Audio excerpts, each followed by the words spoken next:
Welcome to the Vantage HR Influencers Podcast. This podcast is sponsored by Vantage Circle, the leading employee benefits and engagement platform.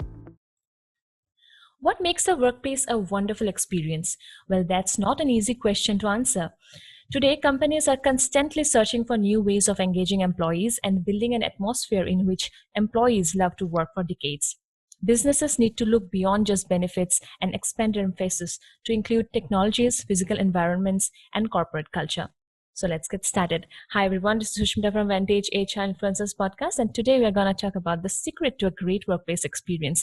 And to join me today in the conversation, I'm so excited to welcome Lionel Paul David, a creative, proactive, result-oriented professional.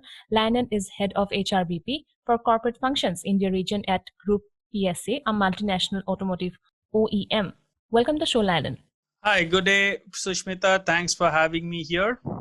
Okay, so before we jump into the topic, Lionel, would like to know a little more about your journey in the corporate field. Okay, so I've been blessed with a very exciting career so far, where I had the opportunity to work along with some incredible people for close to a decade and a half in the corporate world. And during this journey, what I enjoyed the most is the ability to make a positive impact on the lives of the workforce that we serve and the community at large. And I've been privileged to be part of organizations that allowed me to architect cutting edge and award-winning practices across different facets of HR as a specialist first, and then as a generalist and as the HR leader in spaces like talent attraction, workplace culture, employee experience. So that's something close to my heart, and good that we are going to be talking about that today. Right. Organization and change and transformation with leading organizations across IT, ITS, media, internet, infrastructure, and now in the auto sector. So that's been the gratifying part in terms of touching the full spectrum of HR across different industries. And in that period of a decade and a half, add some good skills to my repertoire. In addition to this, my association with NHRDN has also provided me a platform to connect with senior leaders across sectors and locations. And my roles have also allowed me to contribute to the profession and the fraternity in whatever small way I can do. So that's a bit of introduction from my side. Okay, so quite a diversified experience, must say, Lionel. So in basic terms, workplace experience is the cumulative total of all experience in an organization that an employee goes through. So in your view, what would be the emerging definition of the term workplace experience? Okay, so for me, workplace experience is a holistic approach that will combine customer experience and employee experience to create a sustainable business result. Because today customers are being spoiled for choices, ensure that the companies do their best to compete in the marketplace by creating a memorable customer experience to gain customer loyalty. And on the other side, social media has ensured that bad customer experience is out in public in form of reviews. So this means consistent customer delight is the key to a business to succeed. And customers are more informed than ever. So this is one side. So the secret to delivering a great customer experience consistently is only through creating a delightful employee experience. Right. There are plenty of examples like what Vineet Nair articulates in Employee First, Customer Second. I think many people in India would have read that book, especially in HR and in those who are in management roles. And another personal favorite of mine is Zappos. The founder in his book, Delivering Happiness, talks about how their organization delivers a great customer experience consistently by creating a delightful employee experience. So the bottom line for me in terms of the definition is, if you can take care of your employee experience, you take care of your customer experience. So a human-centered and proactive approach in creating what I would call a constantly evolving ecosystem, combining culture, technology, operations, and experience to get the best out of each individual employee in both physical and digital work environment is workplace experience for me. So what does it take to build a successful workplace experience, or like what is the key ingredient or the secret ingredient to a great workplace experience? Okay, so like I mentioned before in my earlier answer, the first thing is the human-centered approach. Designing the experience for your employees should be not copy paste approach that many people do, because it is easy to copy paste a design, but mindless copying cannot deliver authentic experience, right? So you can read about a great human-centered approach somewhere and think that it will fit your organization and try to copy it or ape it. It doesn't work that way, right? The HR team should have a grip of what is my employee profile like, what backgrounds they come from, what is their demography, their needs, wants, aspirations, so that they deliver an authentic experience that makes each employee feel like this thing has been designed for me, right? So that's the first thing. So human-centered approach, that's the first ingredient. The second ingredient for me is having a proactive approach, because we live in an agile world where the experience is constantly evolving, right? With the evolution of your employee base, it kind of continues to evolve. So is the best practice of yesterday relevant today? That's something that we'll have to take stock of. Look at the 4 components of the ecosystem that we discussed earlier: culture, technology, operations, experience. So does the organization culture and the employee experience journey keep pace and evolve at the same rate how the operations and technology in my business is evolving? This is something that we need to answer.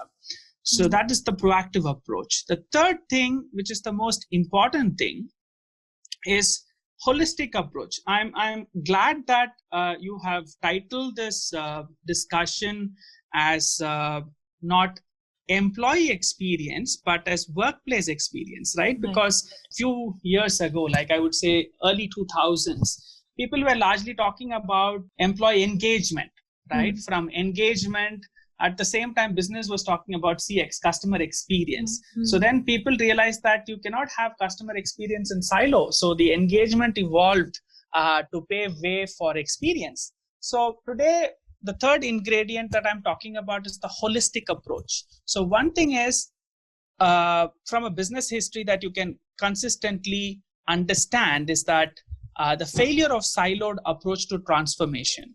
Can a company deliver great customer experience in silos by delivering poor employee experience? Maybe in short term, but you cannot deliver this in long term without a matching employee experience. So the idea should be to balance all levers of transformation together holistically, if the idea is to sustain this as a competitive edge, I would say. So to summarize, the secret of great workplace experience is, I would say, 3 things: being human-centered, being proactive, and taking a holistic view. Okay, great. So workplaces are undergoing a complex transformation now. So the only way for companies to thrive, sustain, and prosper is to adapt themselves to the changing norms of the working culture. One such major transformation is seen for most organizations in the employee recognition space. So how do employees prefer to receive recognition at work today? What are your views on it? Okay, so is there anyone who doesn't love a pat on the back or a good shout out for a job well done?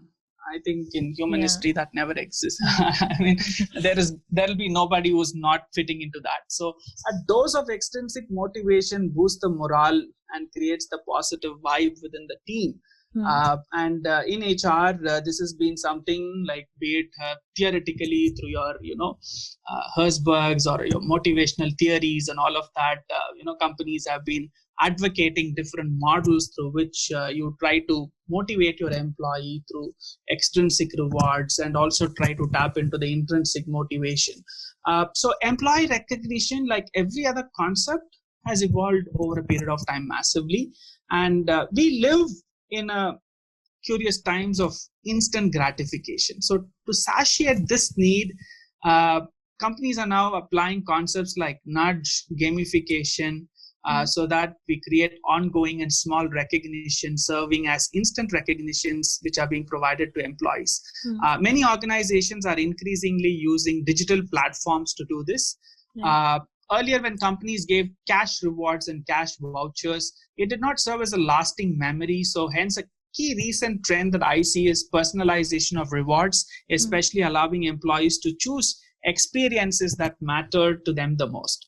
This can be in form of like today in several organizations, I see dining or health or picnic or travel vouchers. The company allows the employees to pick and choose from. So most of such experiences, the key is that are shared with people who matter the most to the receiver, which acts like a force multiplier. So on the contrary, these changes has not taken away the sheen from regular monthly, quarterly, or annual rewards presented in team meetings, town halls, and annual days. You can also add to this the list of peer-to-peer recognition, social media recognition. So every organization seems to be having most of this, but the key is the execution. Especially when you take care of the minute details, you can wow the employee. So many corporate leaders are now looking at design thinking as a way to enhance the experience of workers in the workplace. So we all now come across this term design thinking. So how to get started with design thinking? Actually, before that, I would like to understand the concept of design thinking. If you can explain it to us. Okay. So I'll come to the concept of design thinking subsequently. So like first thing first, for a HR person, before we go into the theory of design thinking, it's very simple. Everything starts with empathy. So even in design thinking, it starts with empathy. So keeping the user experience intact without adding our own definition to the problems. This helps us to avoid generalizing and creating a solution that is sustainable, right? So the key is to become user-centric, focus on humans first and foremost, seeking to understand people's need, coming up with effective solutions to meet those needs. So when you get this part right, you get the rest of the part around design thinking right. Okay, so I'll first of all share one of my experiences, one of my many experiences, very simple one, so that it is easy for you to understand. Yes, definitely. So with one of my earlier employers, we had this issue of employees being unhappy about the exit process. In the entire employee journey, this was our biggest weak link, I could say. So when we discussed this issue with the HR operations team and the finance team who were responsible for this process, we got a bunch of reasons, most of them valid, and it was pinned down on the process being done manually. Okay, so that is the problem statement. Okay, so I take a problem statement to them, they give me another problem statement back, right? So there's no solution. Now we then said like, okay, this is not going to work, so let's come together, let's brainstorm. And we applied some design thinking principles. So what did we do? We mapped the current user experience. So what are the different kind of people, who are exiting the system, right? So there could be somebody who's less tenured, somebody who spent a lot of time, because in less tenured person will not get certain components in the full and final settlements. For some people who are less tenured, you might have some recoverable. So there could be a lot of these scenarios, right? So we map the user experience. So we profile these users, we map their user experience so that the problems faced by different user groups could easily be mapped and identified. So this was allowing us to be very precise and unearth all the issues rather than having a blanket problem statement and defining it from our own side of things, right? So then what we did also automate the process, but along with it, we also did so many other things. First thing we did is we had the opportunity to change the touch points, eliminate some redundant steps that were not necessary, split the process into two smaller loops. Some of these, helped us to achieve some good results. So we ensured that the user base, right, or our end customer who is an employee here, gets a predictable and consistent exit process. Elimination of these few steps that the employer had to follow up earlier. So today he doesn't have to do two things that he was doing earlier. Physical relieving letter on the last day. Employees having clear visibility into the full and final settlement at least a day before their last working day. And from about 45 days being a cycle time to process all the full and final settlement, we brought it under 7 days. So we didn't stop there. because in design thinking, you don't initiate, solve a user problem and then move on. It's not like that. So we need to constantly keep reviewing the process to see how we can improve the efficiency through different metrics, and also combine the inputs from post-exit interviews. That's the human side of it. So as I said, the starting is empathy. Keep the human at the center of the problem and try to define it from their perspective. So this allowed us to kind of consistently improve the process further. Okay, so when we say how to get started with design thinking, like as you said about the, you gave an example of empathy. the exit process, right? Yeah. So right. we can apply design thinking to many other, various other things, right, in the workplace. True. In every process within HR, you have an opportunity to apply design thinking. As I said, the starting point is empathy. Then once you empathize with your user, you create a user profile, and you define the problem from their standpoint. Then you ideate for solutions. You don't in silos think like, okay, fine, I am the HR, I am the process owner, so like, this is how I define the solution. No, you ideate preferably with a cross-functional team. Bring the user into the picture to validate if the proposed solution works for them. Because end of the day, how much ever you try to empathize, how much ever you try to define and ideate with a cross-functional team, end of the day, if it doesn't work for the user, it doesn't work for the user. So then you prototype and test the solution. So that's what you need to do. Okay, very nicely explained, Lionel. So my next question is considering COVID-19 and how it has changed the entire workplace landscape. Employers are now trying to take back their investments in employees. And given the number of people laid off and put on furlough since March, various positions are filled by the remaining workers, and they're possibly the most vital to business survival now. And the pressure on them is more than ever to support their employers withstand this crisis. So how would you like to explain, if I ask you, why now is the time to invest in workplace experience? Okay, that's a very interesting question. Especially on one side, you have the pandemic, but even without the pandemic, okay, more than ever, this was the time to invest in workplace experience, because we live in an era of hyper disruptions. So everything around us is constantly evolving, right? So there are two aspects to consider. I'll come to the COVID part next. So the first thing, in the general scenario, right, removing COVID out of this equation still, okay, the first aspect to consider is that we live in a world of finite resources. We've come to shorter product cycles, increasing competition, and shrinking margins. So the success of organization transformation efforts to cope up with these hyper disruptions and also deliver a customer experience that translates into business opportunities depends on the workforce, right? Now add COVID to this. So in a production line, if you had 10 people, and today because of cash crunch, and cost optimization efforts, so and previous automation efforts that coincidentally got implemented, so you may have about 7 people, 6 people, right? But if they are not going to be efficient, if they are not going to be aligned to the purpose and vision of what you want to achieve, right, you're not going to win from a product perspective, from a competition perspective, from a margin perspective, or from a customer perspective, right? So this is one side.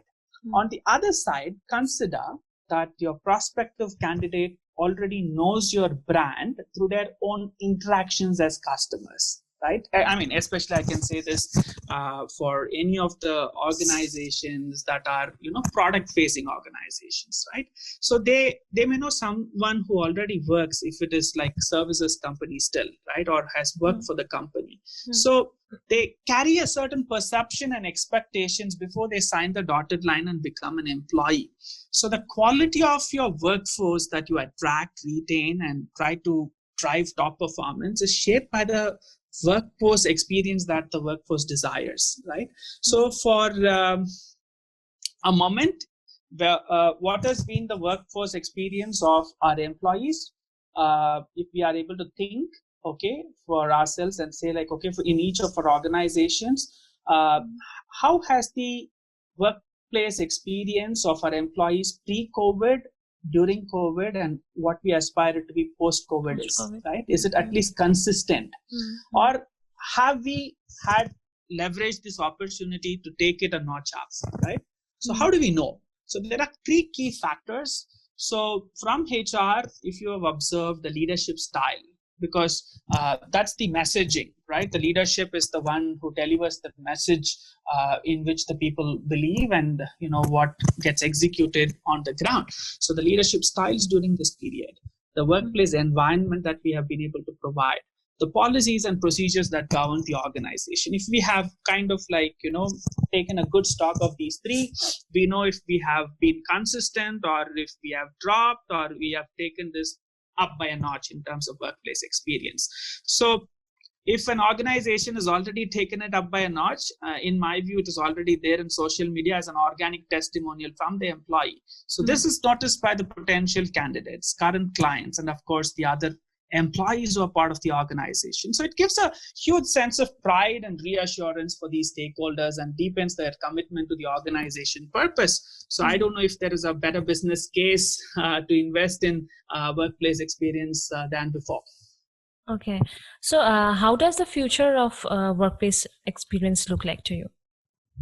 Okay, so we have today, we are at the crossroads where the rise of knowledge workers is on one side, the rise of intelligent automations and machines, where these crossroads take us to an era of man-machine co-working, which increases the need to humanize the workplace.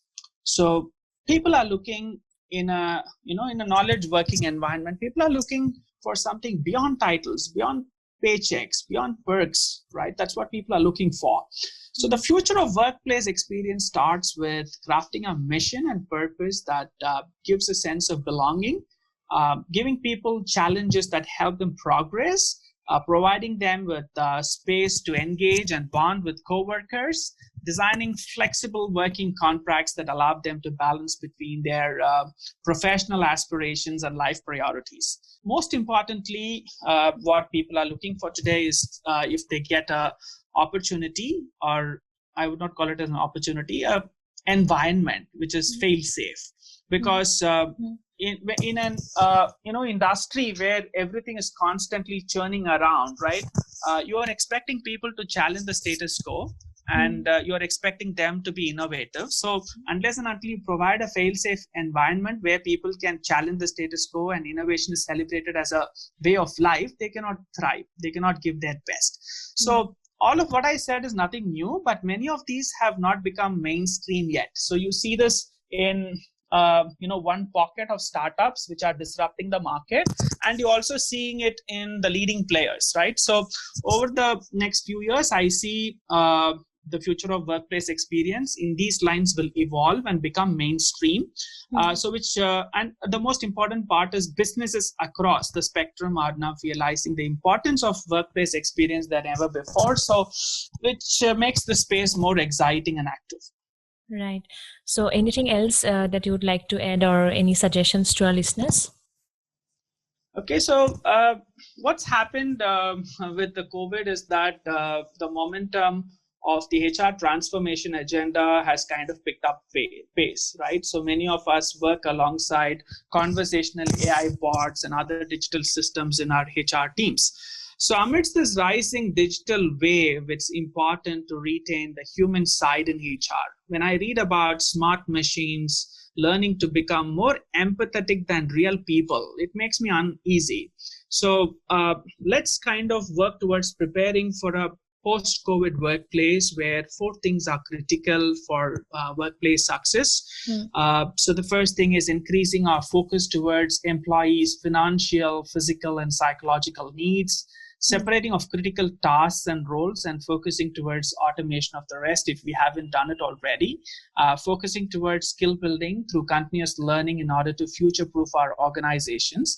And the last one is making phygital workspace, which is blurring the lines between physical and digital workplace, make it work for everyone, because as I see, more and more organizations will be embracing remote work. So as a one-liner, I can say that we should look forward for a more human-centered HR, right? That's right. Okay. So how can our listeners reach out to you, Lionel? I have an active Twitter and LinkedIn profile, so feel free to connect or drop in a line. I'm more than happy to stay connected with each of you. Okay. So that was a great conversation with you, Lionel. Thanks for joining me. I enjoyed it. Thank you so much. Thanks for listening to Vantage HR Influencers Podcast, where we engage with HR influencers about human resources. Please do subscribe to Vantage HR Influencers Podcast on Apple Podcasts and Spotify for new episodes.